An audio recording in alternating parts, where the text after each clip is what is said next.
Howdy y'all, this is Dwight and welcome back to my channel. Today I'm going to do an update on the two maples that I have currently. But first I thought I'd give y'all a look of where I got all my stuff at. I have it all next to this fence because this gets only partial sun throughout the day, and with the problems that I had with I ended up scorching this maple I got from the Walmart. I'm a slow learner sometimes, but since I got it over here where it's only partial sun, the leaves have started to look a lot better, thankfully. But before we get to that and talk about it, we're going to come right up here to my little maple seedling.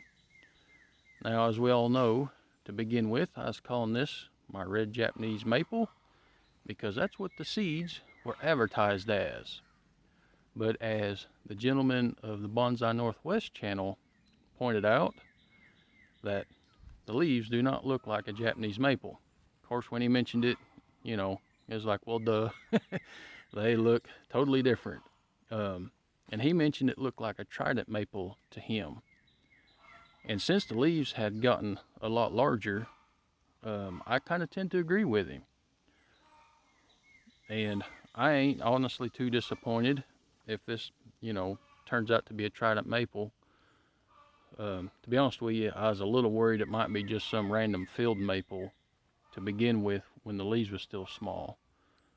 But as they've gotten larger, from what I've seen on pictures and whatnot, it does look like a trident maple leaf, I do believe.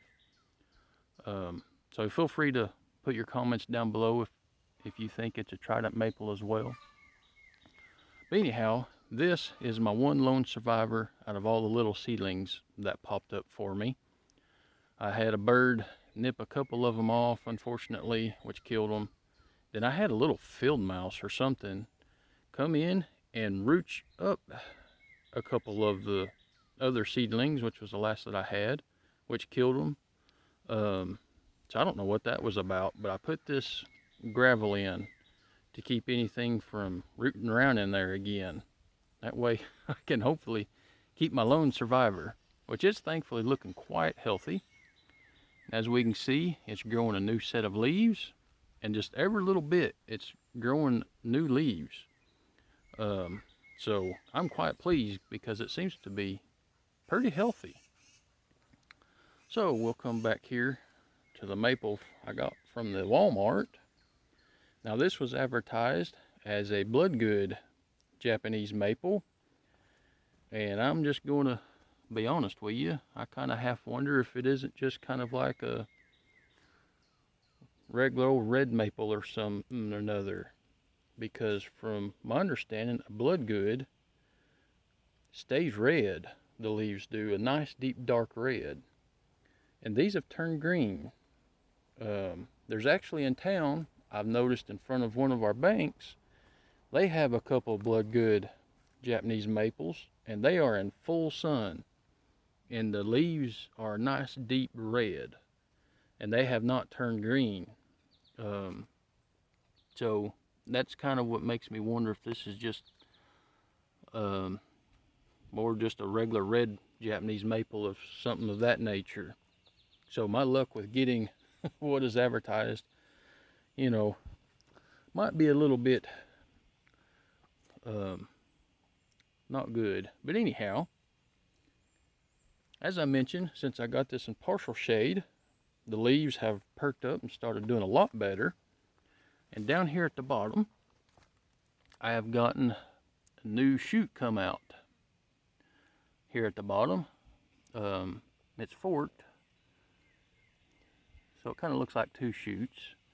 And down even lower, right here, in front of my finger, is another small shoot that has came out. And I will attempt to show, see if I get the camera just right.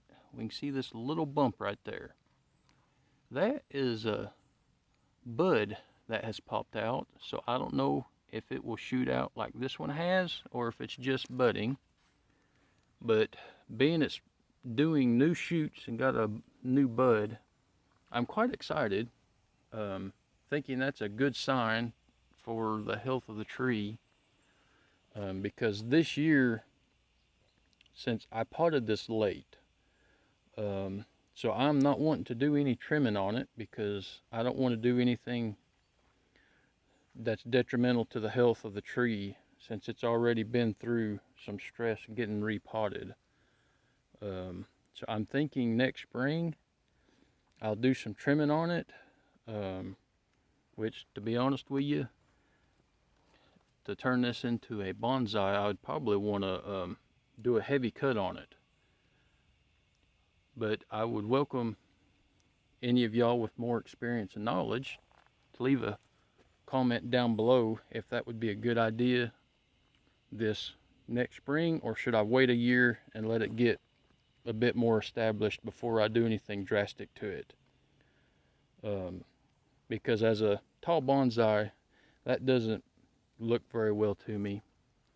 But if I would do a cut down lower and have this to be the new leader and then go from there, that's what I'm thinking as far as this, and then attempt to make a bunch of cuttings out of all this other that it has, these smaller branches, and see how that would go.